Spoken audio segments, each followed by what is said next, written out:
혹시 이런 생각 안 해보셨어요? 세계 최고의 운동선수나 글로벌 기업 CEO들처럼 정말 정점에 있는 사람들은 왜 전문 코치를 옆에 둘까? 사실 기술이나 정보는 이제 넘쳐나잖아요. 그런데 마지막 승부를 가르는 건 결국 기술이 아니라 마음의 힘이거든요. 자, 오늘 이 자료 분석에서는 바로 그 최상위 퍼포머들의 비밀 무기, 멘탈 코팅의 세계로 한번 깊숙이 들어가 보겠습니다. 오늘 우리가 함께 살펴볼 내용들인데요. 먼저 왜 최고들이 코칭을 받는지 그 비밀을 알아볼 거고요. 그리고 흔히 헷갈리는 심리 상담과 멘탈 코칭이 어떻게 다른지 치유와 성장이라는 키워드로 명확히 구분해 볼 겁니다.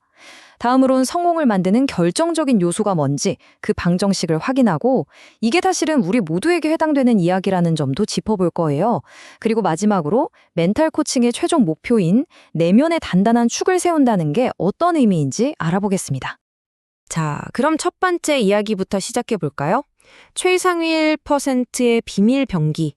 이미 최고인데 도대체 왜 코치가 또 필요한 걸까요? 아니, 정말 신기하지 않아요? 각자 자기 분야에서 이미 세계 최고가 된 사람들이잖아요. 기술적으로나 경험적으로나 부족할 게 하나도 없어 보이는데 왜 그 사람들은 여전히 돈과 시간을 들여서 코치를 찾는 걸까요? 그들이 가진 엄청난 재능만으로는 뭔가 부족하다는 뜻일까요? 정답은 바로 여기에 있죠. 실력이 다들 너무 좋아져서 상향 평준화된 세계에서는요, 사실상 모두가 뛰어난 기술과 자원을 가지고 있어요. 이럴 때 승자와 패자를 가르는 그 결정적인 한 끗 차이, 그게 바로 정신력, 즉 마음의 힘이라는 겁니다. 결국 마지막 싸움은 바깥이 아니라 자기 내면에서 벌어지는 거죠. 자, 두 번째 주제, 치유 vs 성장입니다. 이게 많은 분들이 좀 헷갈려 하시는 부분이거든요. 멘탈 코칭? 그거 그냥 심리 상담 같은 거 아니야? 라고 생각하실 수 있는데 완전히 다릅니다. 뭐가 다른지 한번 보시죠. 일단 심리 상담이 뭔지부터 짚고 넘어갈게요. 심리 상담은 보통 과거의 경험이나 아픈 상처를 다루는 데 집중합니다. 힘든 일 때문에 마음의 에너지가 마이너스 상태가 됐을 때 이걸 다시 괜찮은 상태, 즉 영의 상태로 되돌려 놓는 치료 과정이라고 볼 수 있어요. 이게 기준점입니다. 이 표를 보시면 그 차이가 그냥 확 느껴지실 거예요. 왼쪽의 심리 상담이 과거의 문제를 해결해서 마이너스에서 0으로 돌아오는 치유 과정이라면 오른쪽의 멘탈 코칭은 현재의 0 상태에서 더 나아가 더 높은 플러스 상태로 뻗어나가는 성장 과정인 거죠. 바라보는 방향 자체가 완전히 달라요. 하나는 과거를, 다른 하나는 미래를 향하고 있습니다. 바로 이겁니다. 예를 들어 타이거 우즈 같은 최고의 선수도 슬럼프에 빠지면 심리 상담을 통해 마음을 다잡을 수 있겠죠. 하지만 거기서 멈추지 않고 다시 우승 트로피를 들어 올리려면 자, 이제 어떻게 하면 더 잘할 수 있을까? 이 미래를 향한 질문의 답을 찾아야 하거든요. 이게 바로 멘탈 코칭의 역할이고 자기 잠재력을 한 단계 더 폭발시키는 과정인 셈이죠. 자, 세 번째, 이번 분석의 하이라이트라고 할 수 있는 성공의 방정식입니다. 과연 모든 것을 바꾸는 그 결정적인 한 가지는 무엇일까요?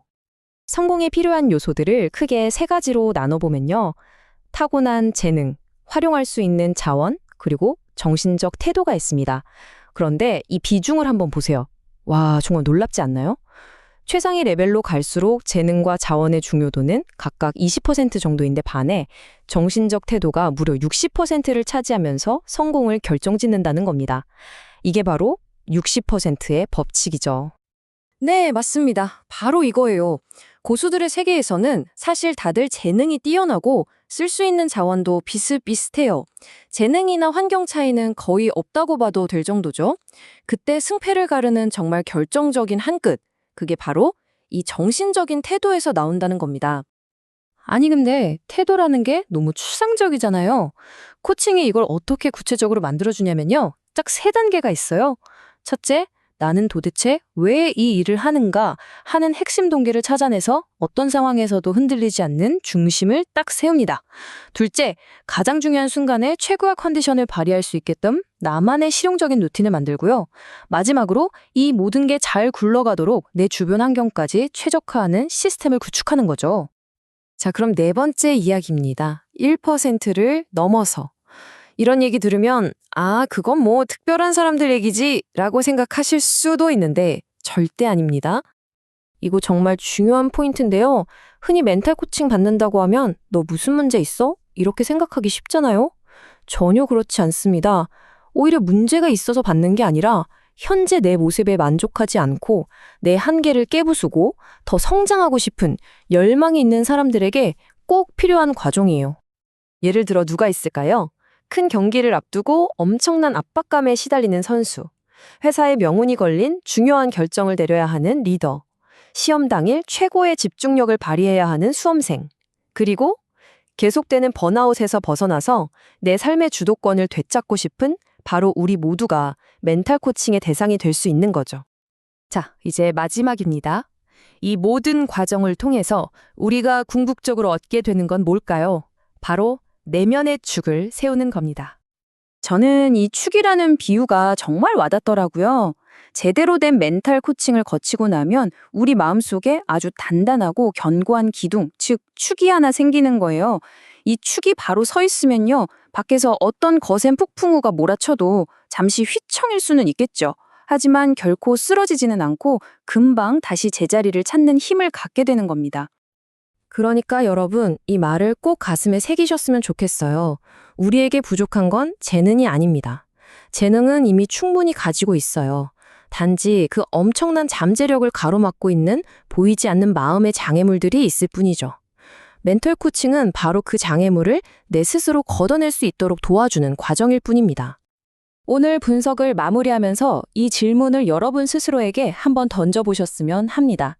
나의 잠재력이 활짝 피어나는 것을 가로막고 있는 것은 과연 무엇일까요? 그 답을 찾는 여정, 그게 바로 진짜 성장의 시작이 아닐까 싶습니다.